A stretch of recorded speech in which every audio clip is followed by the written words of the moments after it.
can't is not part of your vocabulary. If you just put your mind to it, you can do it. And you believe that? Yeah. That's the crazy thing is if you're never given limits, then you think, I can do anything. And if she could do anything, she wanted it to be this, what she saw her hero, Dominique Moceanu, doing on TV. There was just one problem. Jennifer was born without legs, a devastating birth defect that had led her natural parents to abandon her the day she was born.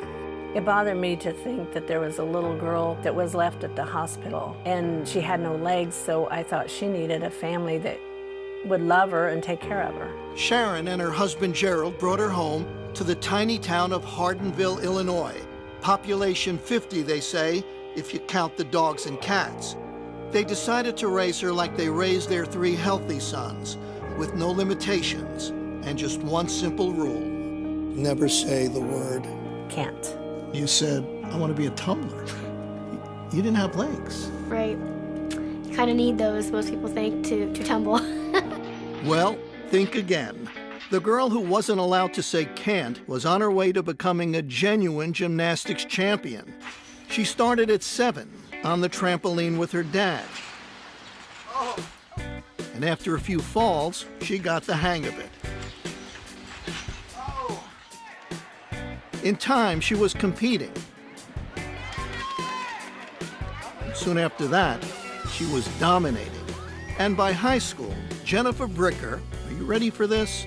Was the tumbling champion of the state of Illinois. Soon, Jennifer was pursuing other sports too. Even one you'd figure she had absolutely no chance to play well, until it turned out she could steal the ball, even grab a few rebounds. And she could make baskets, too. She didn't consider herself handicapped.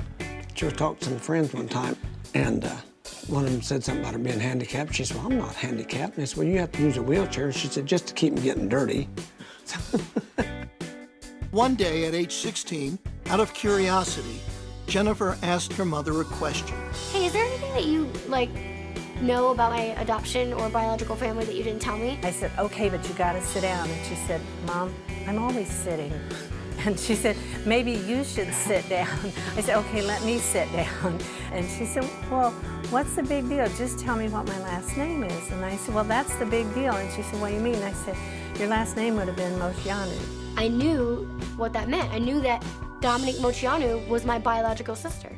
When she finally tracked Dominique down, Jennifer wrote her a letter. Inside the envelope were adoption papers, a photograph, and a stunning piece of news. My biological last name is Moceanu.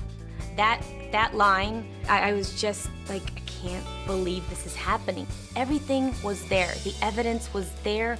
Jennifer looked like the spitting image of my youngest sister, Christina. What a moment for anyone to even speak to their childhood idol, but for their childhood idol to be their sister, that's something. She told me she was an athlete in the letter. In fact, I was her inspiration to start tumbling and doing gymnastics. And then on the phone call, she goes, oh, by the way, I have no legs.